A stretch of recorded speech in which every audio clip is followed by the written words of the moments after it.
22 और 23 मार्च से बड़ा अहम टाइम शुरू होने वाला है।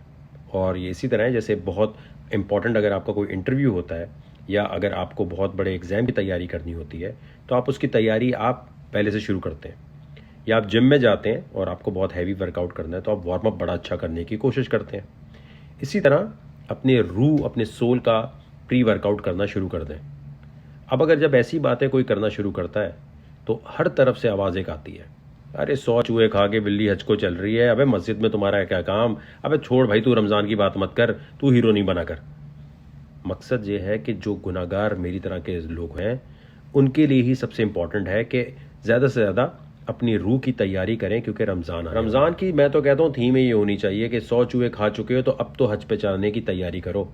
क्योंकि देखें, अगर आपका कोई दोस्त जो बहुत गुनाहगार है और वो शरीफ होने की कोशिश कर रहा है या ट्राई कर रहा है तो उसका मजाक मत उड़ाओ।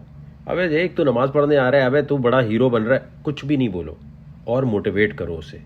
और अगर कोई कंटेंट मेकर इस किस्म का कंटेंट बनाना शुरू कर रहा है, कोई टिकटॉकर कर रहा है, तो ये मत बोलो अबे पूरे साल तो तू पार्टी करता है, इस साल तू ये। आप क्या चाहते हैं कि इस दफ़ा भी वो ना करे, इस महीने की इज्जत ना करे?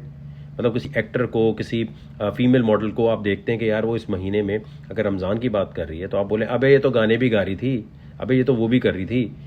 ये वो चीज़ है जो हमारी कौम में ख़त्म होनी चाहिए। आप कौन होते हैं डिसाइड करने वाले? अगर वो अपनी नीयत के साथ कुछ करना चाहता है या चाहती है, क्यों उसे रोक रहे हैं आप? फिर एक और चीज़ होती है, रमज़ान ट्रांसमिशन में जो भी एक्टर बैठा होता है या कोई एक्टर बैठ के बात कर रही होती है, उससे कहते हैं अबे ये तो आमिर लियाकत बनने की कोशिश कर रहा है। आपको सिर्फ ये सोचना चाहिए, आप अपना एक टेस्ट खुद ले लेना ज़रा। रमज़ान के बारे में अगर आप खुद सोचते हैं, अपने ईमान से बताएं आपके जहन में पहली चीज़ क्या आती है। मैं गारंटी से कह सकता हूँ मेजॉरिटी के दिमाग में आता है पकौड़े कितने अच्छे मिलेंगे, अफ्तारी की डील कहाँ ज़्यादा अच्छी चल रही होगी, कहाँ पे अच्छी दावत हो रही होगी। अब रमज़ान का सुनते ही आपके जहन में अफ्तारी कैसी होगी ये नहीं आना चाहिए। आपके दिमाग में आना चाहिए जैसे आप जिम जाते हैं ताकि आप एक्सरसाइज करें और आपकी बॉडी अच्छी शेप में आ जाए। इसी तरह ये मंथ है आपकी रूह की एक्सरसाइज के लिए, ताकि आपकी रूह इतनी बेहतरीन हो जाए कि वो गुनाह से लड़ सके। रमज़ान का मकसद है आपके दिल में अल्लाह का डर आए, जिसे तकवा कहा जाता है। और अगर अल्लाह का डर लाने के लिए आप अपने मोबाइल में नेटफ्लिक्स रखेंगे, बाकी गेमिंग एप्लीकेशन रखेंगे और आप सोचेंगे यार वो फलाना सीज़न है ना, वो कंप्लीट करना है भाई मुझे तो इस दफ़ा। अगर आप ये अभी सोच रहे हैं ना कि रमज़ान में मुझे अफ्तार से लेकर सहरी तक का टाइम कैसे पास करना है, कौन सी मूवी देखनी है, कौन सा मैंने जाके सीज़न कंप्लीट करना है, या कौन सी गेम खेलनी है मैंने फुल टाइम, तो याद रखें आप अपनी रूह की एक्सरसाइज नहीं कर रहे, आप कंप्लीट चीट डे जैसे मनाते हैं ना जिम में, आप वो कर रहे हैं। कोई फ़ायदा नहीं होने वाला, ये रोज़ा नहीं होगा भाई, ये फाका होगा। फिर जिस तरह आपकी बॉडी अगर आउट ऑफ शेप होती है तो आप जिम जाते हैं और आप ट्रेनिंग करते हैं, लेकिन अगर आप घर आके खाना उल्टा पुल्टा खाना शुरू कर दें तो ट्रेनिंग का फ़ायदा होता ही नहीं है। इसी तरह आपकी रूह की एक्सरसाइज के लिए अगर रमज़ान आया है, इसके अंदर आप नमाज़ें पढ़ते हैं, कुरान पढ़ रहे हैं रट्टा लगा के बगैर समझे हुए, और साथ साथ मोबाइल में उल्टी पुल्टी एप्लीकेशनें डली हुई हैं टाइम पास करने के लिए, आपने सीज़न खोले हुए हैं, तो समझ लें फिर आपकी रूह पर कोई असर नहीं होने वाला है, रूह की कोई एक्सरसाइज नहीं हो रही। इसके अलावा कुरान की सेलिब्रेशन है ये कि कुरान नाजिल हुआ था इस महीने में, उसकी तरफ अपने बच्चों को बताएं। ये दो बहुत इंपॉर्टेंट फैक्टर्स हैं कि आपको बताना होगा कि आपकी रूह की एक्सरसाइज हो रही है।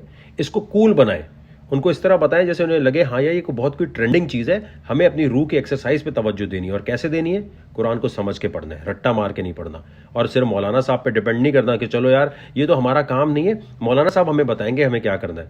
दुनिया के बाकी सारे काम, क्रिप्टो हो, अमेजॉन हो, कुछ भी आप पढ़ रहे हो, उस पर पूरी तवज्जो देनी है। हैरत अंगेज बात ये होती है कि जब भी इस्लाम की बात हो, कुरान की बात हो, तो हम में से ज़्यादातर लोग क्या कहते हैं, नहीं इस पे बात नहीं करते, हम इसके एक्सपर्ट नहीं है यार, इस पे डिस्कशन नहीं करनी चाहिए, तो मौलाना साहब से पूछें। बाकी दुनिया के सारे कामों के एक्सपर्ट बने हुए होते हैं, जहाँ से पैसा कमाना है या कुछ और करना है। इस काम में कहते हैं नहीं इसमें हम एक्सपर्ट नहीं है। तो आपको मुझे शर्म नहीं आनी चाहिए अगर हम ऐसी बात बोलें कि हम इसके एक्सपर्ट नहीं है? ये कोई सब्जेक्ट है जिसको आप स्किप कर सकते हैं, या ये कोई सब्जेक्ट है जिसके नोट्स कोई और आके आपको देगा? कब्र का अपना हाल आपको खुद ही संभालना है। हशर के दिन वकार ज़का साहब ये नहीं कह सकते जी वो फलाना मुफ्ती साहब थे, उन्होंने मुझे बताया था ये दुआएं इतनी दफ़ा पढ़ लोगे तो बेशक तुम पार्टी में जा रहे हो, कहीं भी जा रहे हो, कोई मसला नहीं है, कर लो यार, ये इतना तो चलता है। मेहंदियों में जाके डांस देख लो किसी का, मेहंदी में बहन बेटी नाच रही है देख लो, लेकिन सही सही फिर ये दुआ इतनी दफ़ा पढ़ लोगे तो काम हो जाएगा। इस महीने की रिस्पेक्ट में कम से कम कोशिश करें कुरान को समझकर खुद पढ़ने की कोशिश करें। उतना ही टाइम लगाएं जितना बाकी सब्जेक्ट्स पे आप ज़िंदगी में लगाते हैं। तो ज़िंदगी में अगर सुकून से पैसा बनाने के कामों को सीखना है तो आपकी रूह प्योर होनी चाहिए, वरना पैसा तो बहुत बना लोगे लेकिन बेसकूनी होगी, बेयकीनी होगी। और आप सोच रहे होगे इतने पैसे के बाद भी सुकून क्यों नहीं आ रहा ज़िंदगी में। इसके लिए बहुत बड़े दिन शुरू होने वाले हैं, रमज़ान आने वाला है। अपनी रूह की एक्सरसाइज के लिए अपने आप को तैयार करें, और उसका तरीका क्या है? जो नमाज समझ के पढ़ें। नमाज इसी तरह है कि आप अपने बड़े बॉस के सामने जा रहे हैं और जब कोई इंटरव्यू देने जा रहे होते हैं, आप कितने आपको प्रॉब्लम हो रही होती है कि नहीं यार कोई गलत बात ना निकल जाए, तैयार होके साफ सुथरे होके जाते हैं। अल्लाह के सामने आप जा रहे हैं नमाज पढ़ने, अल्लाह से बात करने जा रहे हैं, तैयार होके साफ सुथरे होकर, और समझ कर पढ़ने की कोशिश करें। अगर समझ के नहीं पढ़ने की कोशिश करेंगे तो रूह की एक्सरसाइज बिल्कुल नहीं हो सकती। मुश्किल होती है ये चीज़, लेकिन आहिस्ता आहिस्ता शुरू करते हैं। अपने आप से वादा कर लेते हैं कि रमज़ान में वो नहीं करेंगे, ओए मैंने रोज़ा रखा हुआ है, जाना है मुझे। रोड के ऊपर फास्ट एंड द फ्यूरियस नहीं खेल रहे होंगे।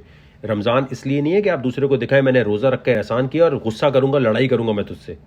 और दूसरी चीज़, इम्प्लिसिट बायस, इसको जितना रिड्यूस करने की कोशिश कर सकते हैं सोसाइटी में, वो बहुत ज़रूरी है। मतलब इसका ये है कि हम अनकॉन्शियसली सोच लेते हैं कि दूसरा बंदा जो है वो ऐसा होगा, दूसरा बंदा ठीक नहीं होगा। इसको ठीक करने के लिए आपको हमें बहुत ज़्यादा काम करने की ज़रूरत है, डायलॉग्स होने की ज़रूरत है। इत्मीनान और सुकून से हमारे आखिरी नबी हज़रत मोहम्मद मुस्तफ़ा सल्लल्लाहु अलैहि वसल्लम ने जिस तरह का रास्ता दिखाया है कि सुकून से दूसरे की बात सुननी है, गुस्सा नहीं करना।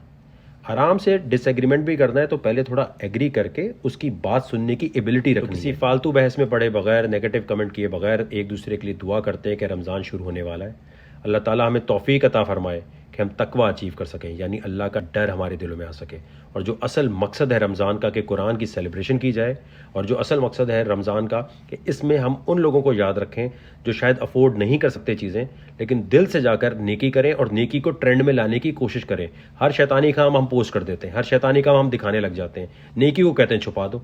अल्लाह का जो काम है नहीं, ये तो हमारे लिए इस वक्त हमें लाजमी तौर पर जितने कंटेंट मेकर्स हैं उन्हें एक्स्ट्रा एफर्ट करनी चाहिए कि एक पोर्शन ज़रूर रखें जहां हम इस्लाम की बात करें, जहां हम इस्लामिक बात करते हुए यंग बच्चों को इनकरेज करें कि वो भी इस किस्म के कंटेंट को बनाने की तरफ आएँ, वरना हमारी कौम रोस्टिंग और मीम नेशन रह जाएगी बस।